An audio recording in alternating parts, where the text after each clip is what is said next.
नमस्कार, मी अजिंक्य भातंब्रेकर। तुम्ही पाहताय न्यूज 18 लोकमत। केंद्रीय अर्थमंत्री निर्मला सीतारामन यांनी आज अर्थसंकल्प सादर केला आणि या अर्थसंकल्पामधनं त्यांनी अनेक मोठ्या घोषणा देखील केलेल्या आहेत। या अर्थसंकल्पात आरोग्य क्षेत्रासाठी तिप्पट तरतूद करण्यात आलेली असून 2,23,846 कोटींची तरतूद करण्यात आलेली आहे। कोरोना लसीकरणासाठी 35,000 कोटी रुपयांची तरतूद करण्यात आलेली आहे। या अर्थसंकल्पामध्ये देशातल्या शेतकऱ्यांसाठी देखील मोठ्या घोषणा करण्यात आलेल्या असून सरकार हे शेतकऱ्यांना समर्पित असल्याचंही अर्थमंत्र्यांनी म्हटलेलं आहे। महाराष्ट्रासाठी देखील अर्थमंत्र्यांनी घोषणा केलेल्या आहेत। नाशिक मेट्रोसाठी 2,092 कोटी रुपये तर नागपूर मेट्रोसाठी 5,976 कोटींची तरतूद करण्यात आलेली आहे। तसंच 75 पेक्षा जास्त वय असलेल्यांना IT रिटर्न पासून आता मुक्ती देण्यात आलेली आहे। सामान्य करदात्यांना मात्र कोणताही दिलासा देण्यात आलेला नाही। टॅक्स स्लॅबमध्ये कोणताही बदल करण्यात आलेला नाही।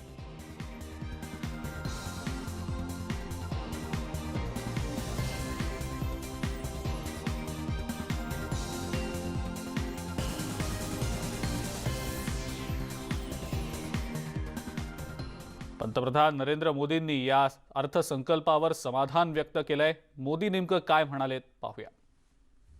भारत के आत्मविश्वास को उजागर करने वाला है और साथ ही दुनिया में एक नया आत्मविश्वास भरने वाला है। आज के बजट में आत्मनिर्भरता का विजन भी है और हर नागरिक, हर वर्ग का समावेश भी है। हम इस बजट में जिन सिद्धांतों को लेकर चले हैं वो हैं ग्रोथ के लिए नए अवसरों, नई संभावनाओं का विस्तार करना, युवाओं के लिए नए अवसरों का निर्माण करना, मानव संसाधन को एक नया आयाम देना, इंफ्रास्ट्रक्चर निर्माण के लिए नए नए क्षेत्रों को विकसित करना, आधुनिकता की तरफ आगे बढ़ना, नए सुधार लाना। देशाच्या सर्वांगीण विकासासाठी असलेला हा अर्थसंकल्प असून कृषी क्षेत्रासाठी हा सर्वात चांगला अर्थसंकल्प आहे आणि यातून देश विकासाच्या गतीने पुढे होईल असं मत केंद्रीय माहिती आणि प्रसारण मंत्री प्रकाश जावडेकर यांनी व्यक्त केलंय। प्रकाश जावडेकर यांच्याशी संवाद साधला आमचे प्रतिनिधी प्रशांत लीला रामदास यांनी। केंद्रीय माहिती व प्रसारण मंत्री प्रकाश जावडेकर सर, आपलं स्वागत आहे न्यूज 18 लोकमतमध्ये। सर, आपल्या दृष्टिकोनातून हा कशा प्रकारचा अर्थसंकल्प आहे? हा अर्थसंकल्प अगदी प्रगतिकारक आहे, प्रोग्रेसिव्ह आहे आणि महत्त्वाचं म्हणजे जगातल्या अर्थव्यवस्था या लडखडलेल्या आहेत महामारीमुळे, परंतु कोरोना होऊन सुद्धा देश आपला सावरला, अर्थव्यवस्था सावरली आणि आता फार मोठी झेप आपण घेतोय रोजगार देणारी आणि देशामध्ये फार मोठ्या प्रमाणावर रस्ते, रेल्वे, पोर्ट, एअरपोर्ट, वीज आणि गॅस सगळ्याचं मोठं विलक्षण जाळं आणि सुविधा आणि पब्लिक ट्रान्सपोर्ट याची सुविधा निर्माण करण्याचा या सबंध बजेटमधला मुद्दा आहे। हाच महत्त्वाचा मुद्दा आहे आणि त्याच्यासाठी लाखो करोड रुपये खर्च होणार आहेत आणि त्यातून लक्षावधी लोकांना जॉब्स मिळणार आहेत। कृषी क्षेत्रासंदर्भात मोठ्या घोषणा करणार त्या संदर्भात, कारण की एकीकडे दिल्लीमध्ये आंदोलन सुरू आहे। कृषी क्षेत्राच्या बाबतीत मोदी सरकारने जेवढं केलं तेवढं आजपर्यंत कोणीच केलं नाही। शेतकऱ्यांची मूळ मागणी एवढीच होती की आम्हाला उत्पादन खर्चावर आधारित लाभकारी मूल्य मिळालं पाहिजे, तर त्या उत्पादन खर्चावर आधारित 50% अधिक देऊन जो फॉर्म्युला स्वामीनाथननी दिला तो स्वामीनाथनचा फॉर्म्युला मोदी सरकारने लागू केला। काँग्रेसने 8 वर्ष अहवाल आल्यावरही लागू केला नाही। त्यानंतर आता दरवर्षी 6,000 रुपये 10-12 कोटी शेतकऱ्यांच्या खात्यामध्ये परस्पर जातात, असं 10 वर्ष जाणार आहे। त्यामुळे काँग्रेसने एकदा कर्जमाफी दिली, 70,000 रुपयाची घोषणा होती, 70,000 कोटीची। आम्ही आता 7 लाख कोटी रुपये हे शेतकऱ्यांच्या खात्यात टाकतोय। तेव्हा त्याचबरोबर प्रधानमंत्री फसल विमा योजना, इतक्या चांगल्या योजना सुरू झाल्या की शेतकऱ्याला आता एंड टू एंड संरक्षण मिळालं आणि हे मोठा काम शेतकऱ्यांचं झालेलं आहे, उत्पादकता वाढलेली आहे, त्याचा परिणाम म्हणून शेतकऱ्याची समृद्धी वाढते.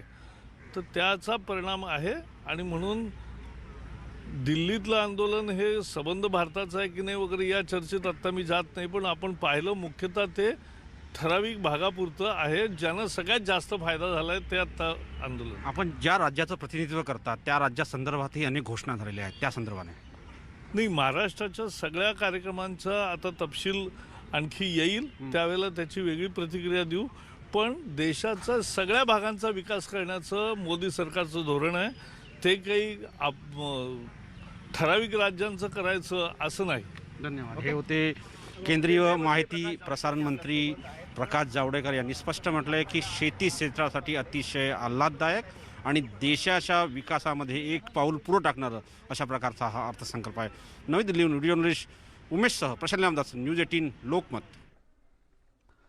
आजच्या या अर्थसंकल्पावर केंद्रीय मंत्री नितीन गडकरी यांनी देखील प्रतिक्रिया दिलेली आहे. आजच्या या बजेटमध्ये सर्वसामान्यांचा विचार करण्यात आलेला असून जीडीपीची ग्रोथ दिसेल असंही गडकरी यांनी म्हटलंय. देश के इकोनॉमिक ग्रोथ को बढ़ाने वाला, नए रोजगार निर्माण करने वाला और कोविड के कारण जो कुछ इफेक्ट्स है एमएसएमई पर, इंडस्ट्रियल डेवलप पर, जीडीपी ग्रोथ पर, वो सब इफेक्ट में निश्चित रूप से इस बजट से अच्छा परिणाम होगा और जीडीपी ग्रोथ और बढ़ेगी, एम्प्लॉयमेंट पोटेंशियल बढ़ेगा, पर कैपिटा इनकम बढ़ेगा. और पर कैपिटा इनकम केवल अर्बन एरिया में नहीं बढ़ेगा.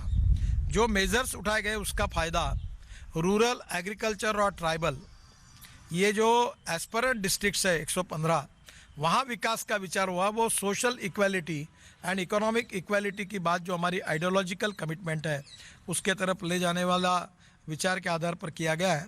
मैं वित्त मंत्री जी को और प्रधानमंत्री जी को बहुत बहुत धन्यवाद देता हूँ. ये बहुत रिवोल्यूशनरी अच्छा बजट उन्होंने दिया. केंद्रीय अर्थमंत्री निर्मला सीतारामन यांनी आज सादर केलेला अर्थसंकल्प हा आत्मविश्वासानं भरलेला आत्मनिर्भर भारताचा अर्थसंकल्प आहे आणि नव्या कृषी कायद्यांवरून केंद्र सरकारच्या विरोधात ओरडणाऱ्या विरोधकांची तोंड बंद करणारा हा अर्थसंकल्प आहे, अशी प्रतिक्रिया विरोधी पक्षनेते देवेंद्र फडणवीस यांनी दिलेली आहे. हे सरकार कृषी उत्पन्न बाजार समित्या बंद करणारे असं म्हणत होते, त्यांची तोंड बंद करणारा हा अर्थसंकल्प आहे. याचं कारण या अर्थसंकल्पाने कृषी उत्पन्न बाजार समित्या मजबूत करण्याकरता मोठ्या प्रमाणात वित्तीय व्यवस्थेची उपलब्धता करून दिलेली आहे. नागपूर आणि नाशिकच्या संदर्भातले प्रस्ताव हे आमचं सरकार असतानाच गेले होते. त्यानंतर कुठलेही प्रस्ताव गेलेले नाहीत. नव्हे तर या सरकारने नाशिकच्या प्रस्तावाला 1 वर्ष उशीर लावला. नाशिकच्या प्रस्तावाच्या संदर्भात केंद्र सरकारने काही कंप्लायन्स मागितले होते, ते कंप्लायन्स पाठवायला 8 महिने लावले, म्हणून नाशिकचा प्रस्ताव या ठिकाणी लेट झालाय. मुंबई मेट्रो 3 करता 50% पैसे केंद्र सरकारने दिले आहे. तुम्हाला 85% लोन जायकाचं दिलेलं आहे आणि त्या मेट्रोला तुमच्या निर्णयामुळे आरेचं कारशेड हे त्या ठिकाणी रद्द केल्यामुळे 2021 साली जी मेट्रो होणार होती आता 2024 पर्यंत देखील होणार नाही. अशा प्रकारचा खोडा हा मुंबईच्या प्रकल्पांमध्ये तुम्ही टाकल्यानंतर कुठली फायनान्सिंग एजन्सी तुम्हाला पैसे देईल हा सवाल या ठिकाणी उभा होतो. राष्ट्रवादी काँग्रेसच्या नेत्यांनी बजेट सादर झाल्यानंतर संतप्त प्रतिक्रिया दिलेल्या आहेत. आज सादर झालेला अर्थसंकल्प हा निराशाजनक असून राज्याला अर्थसंकल्पातनं बेदखल केल्याचं राष्ट्रवादी काँग्रेसच्या नेत्यांनी म्हटलंय.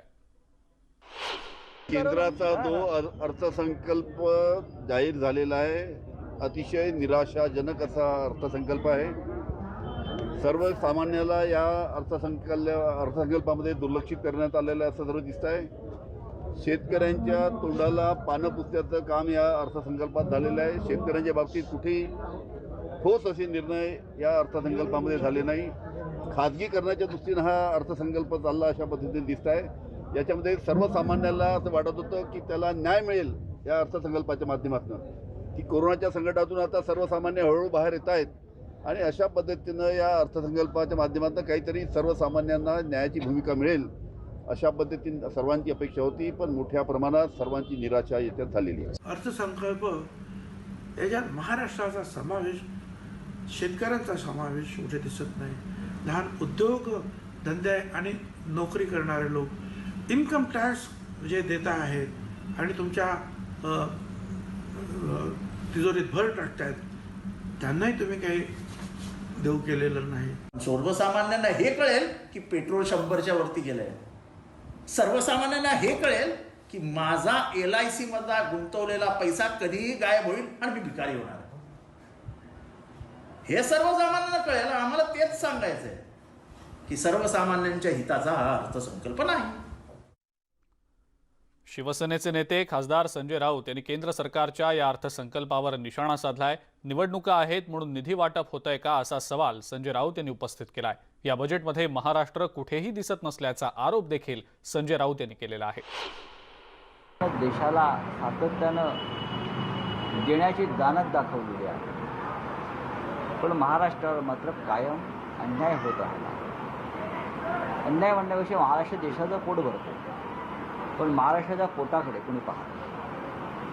आता हे आकडे वगैरे मांडतात अर्थमंत्री आपल्या, त्या आकड्यात काय आम्हाला फार पडायचं नाही आहे. नागपूरला तर मेट्रोचं काम चालूच आहे, नाशिकला त्या संदर्भात एक अभ्यास सुरू आहे, पण मुळात मुंबईची मेट्रो आपण का ढकलून ठेवली आहे ते बोला. तुम्हीच केंद्रानंच ना, केंद्राची जमीन आहे, केंद्राची जमीन आहे. तेव्हा वरून मंगळावरून आणली आहे का केंद्राची जमीन महाराष्ट्रामध्ये, का चंद्रावरून आणली आहे? और आमचीच जमीन आहे, ही मेट्रो सुरू करून द्या ना आम्हाला. संसदेमध्ये अर्थसंकल्प सादर केल्यानंतर शिवसेनेच्या नेत्यांनी अर्थसंकल्पातनं महाराष्ट्राला काहीही मिळालेलं नसल्याची प्रतिक्रिया दिलेली आहे. अर्थसंकल्प हा जुमला ठरण्याची शक्यता असल्याचं शिवसेनेचे नेते म्हणतात. पण महाराष्ट्र, मुंबईसहित महाराष्ट्र एवढं मोठं राज्य आहे, त्या मुंबई आणि महाराष्ट्राला सुद्धा या अर्थसंकल्पातून फार काय मिळालेलं नाही.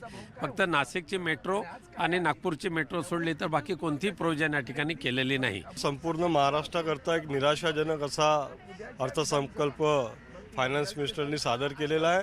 आपण बघितलं की हा बजेट म्हणजे फक्त 5 राज्यात होऊ घातलेल्या निवडणुकीकरता त्या 5 राज्यासाठी हा नियोजित असा अर्थसंकल्प वाटतो. शेतकऱ्यांसाठी काही योजना नाही, उद्योजकांसाठी काही योजना नाही. तोंडाला पानं पुसतं. आणि सर्वात महत्त्वाचं दुःख वाटतं ते शेतकऱ्यांना न्याय देण्यामध्ये हे सरकार अपयशी ठरलं. खरं तर त्याचा कुठंतरी, जसं तुम्ही माननीय महामहिम राष्ट्रपतींच्या भाषणामध्ये काल परवाच्या आंदोलनाचा संदर्भ आला, मग अर्थसंकल्पात का नाही आला? अर्थसंकल्पात त्यानं न्यायाची भाषा नाही का केली? काँग्रेसच्या नेत्यांनी देखील आजच्या अर्थसंकल्पाबाबत संतप्त प्रतिक्रिया दिलेल्या आहेत. आजचा अर्थसंकल्प हा निराशाजनक असल्याचं अशोक चव्हाणांनी म्हटलंय, तर वडेट्टीवार यांनी शायरी करत अर्थसंकल्पावर टीका केली आहे. कोरोनाच्या पार्श्वभूमीवर आजचा सादर झालेल्या केंद्रीय अर्थसंकल्पातून भरपूर अपेक्षा होत्या, कारण कोरोनाचा मधला वर्षभराचा कालावधी अतिशय अडचणीचा आणि आव्हानात्मक हा सामान्य माणसा सर्वांसाठीच गेलेला आहे. त्यामुळे या अर्थसंकल्पामधून काहीतरी भरीव पुढे येईल असं वाटलं होतं, परंतु या सर्व अपेक्षा फोल ठरल्या आणि अपेक्षांवर पाणी फिरणाराच अशा प्रकारचा अर्थसंकल्प म्हणावा लागेल. खरं म्हणजे कोरोनाच्या पार्श्वभूमीवर ढासळलेल्या अर्थव्यवस्थेमुळे सर्वसामान्य माणूस आधीच पिसला गेलेला आहे. शेतकरी, कामगार, व्यापारी, उद्योजक यांची अधिक पिळवणूक करणाराच हा अर्थसंकल्प असं म्हणावं लागेल. केंद्र सरकारने, मोदी सरकारने मांडलेला बजेट हा वांजोट्या म्हशीला लेकरं चार असा प्रकार आहे. ज्या देशामध्ये वित्तीय तूट 9.5% पोचलेली आहे, GDP -7 आहे, खिशात नाही नोट आणि खैरातीची मोठ, अशी या संकल्पनेची कल्पना करता येईल. मुळात ज्या राज्यात निवडणुका आहेत त्या राज्यातील जनतेसाठी भरघोस अशी तरतूद आणि महाराष्ट्राच्या तोंडाला पानं पुसण्याचं पाप या अर्थसंकल्पाने केलेलं आहे. महाराष्ट्र राज्याला वाटाण्याची अक्षता त्यांनी लावलेल्या आहेत. आपण या बजेटमध्ये बघितलं की मुळात आमचे 38,000 कोटी GSTचे देणं आहेच, परंतु एखाद्या विरोधी राज्य सरकारला कसा त्रास द्यावा आर्थिक, याचं एक उत्तम उदाहरण म्हणजे आजचं बजेट आहे. महाराष्ट्र शासनावर फार मोठा अन्याय करून फक्त मेट्रोलाच थोडीसं सहकार्य त्यांनी म्हणजे आर्थिक तरतूद केलेली आहे आणि संपूर्ण भरपूर तरतूद या होणाऱ्या राज्यांच्या निवडणुकीमध्ये केलेली आहे. विशेषतः पश्चिम बंगाल असेल, तामिळनाडू असेल, या राज्यांना भरपूर लयलूट केलेली आहे. म्हणजे कोरोनामुळं आर्थिक स्तोत्र आटल्यामुळं वास्तविक ज्या राज्यांचं देणं होतं ते देण्याची आवश्यकता होती. एखाद्या जिनियसची ओळख ही त्याच्या बालवयातच होत असते असं म्हणतात आणि लहान मुलं सुद्धा त्यांच्या बालवयापासूनच त्यांच्या क्षेत्रात उत्तम कामगिरी दाखवणं सुरू करत असतात. नेटवर्क 18 सुद्धा अशाच काही जिनियस लोकांना आपल्या भेटीला घेऊन येत आहे. गेल्या आठवड्यात आपण चेन्नईमधील सर्वात वेगवान ड्रमर स्टीवन आणि बंगालचा कोडिंग जिनियस अनुब्रताला भेटलो होतो. बायजूज यंग जिनियसमध्ये यावेळेला आपल्या सोबत मुलांचा उत्साह वाढवण्यासाठी आहेत संगीतकार आणि गायक विशाल ददलानी. नमस्कार, आज हमारे साथ हैं the drumming sensation from Chennai 14 साल के स्टीवन सैमुअल। 11 साल की उम्र में ही इन्होंने लंदन के प्रसिद्ध ट्रिनिटी कॉलेज के ग्रेड 8 ड्रमिंग म्यूजिक एग्जाम को पास किया और बन गए ऐसा करने वाले दुनिया के सबसे छोटे यानी कम उम्र के musician. Hi, I'm Steven Samuel. I'm a musician. I play many percussive instruments like cajon, darbuka, mridangam, tabla, but I'm specialized in drums. My dream is to get a Grammy Award.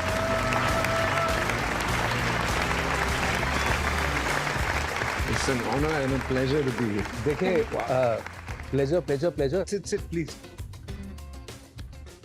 So, Steven, I mean, you know, obviously, because I'm someone who's been following your work, what made you choose drums as your primary instrument? आपने in सारे instruments में से drums को क्यों चुना? Yeah, I love rhythm so much. So every heartbeat is a rhythm. Yeah. ये तो पंचलाइंस भी बढ़िया बोलता है. हाँ, एवरी ये- हार्टबीट इज अ रिदम. कुछ जैम हो जाए, कुछ साज के साथ कुछ हो हाँ, जाए. आप हमें और आपकी आवाज, इनका साज. we'll figure something out. If I do like a really simple beat, like a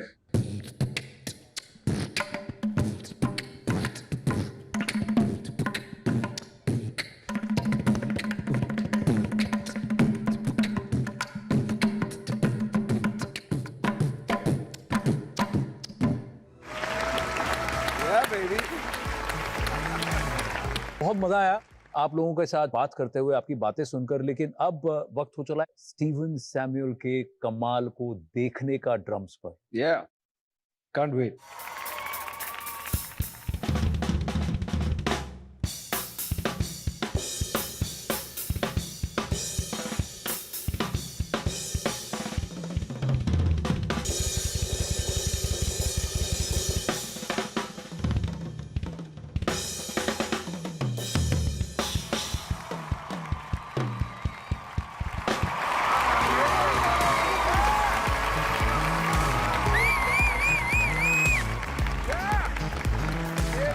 आइए मिलते हैं बंगाल के अलीपुर द्वार से 10 साल के अनुब्रता सरकार से. मेरा नाम अनुब्रता सरकार है. मैं 5th ग्रेड में पढ़ता हूँ. I am from West Bengal Alipurduar and I am a self taught coder. मेरा सपना है कि मैं एक दिन एक प्रोफेशनल कोडर बनूं और बहुत सारे यूजर फ्रेंडली ऐप्स बना सकूं. क्योंकि मुझे पता है कि everything in the world is coded and can be designed as per requirement.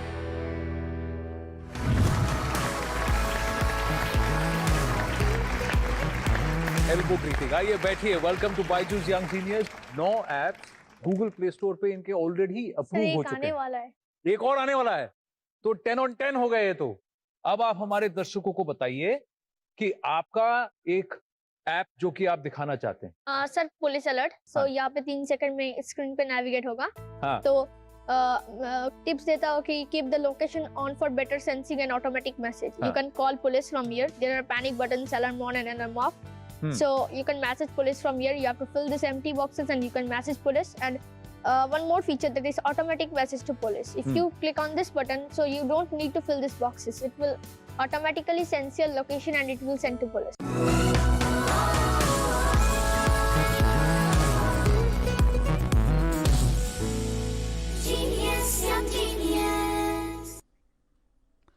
बुलेटिनमध्ये वेळ झाली एका ब्रेकची. लगेच परत येतोय. बघत रहा न्यूज 18 लोकमत.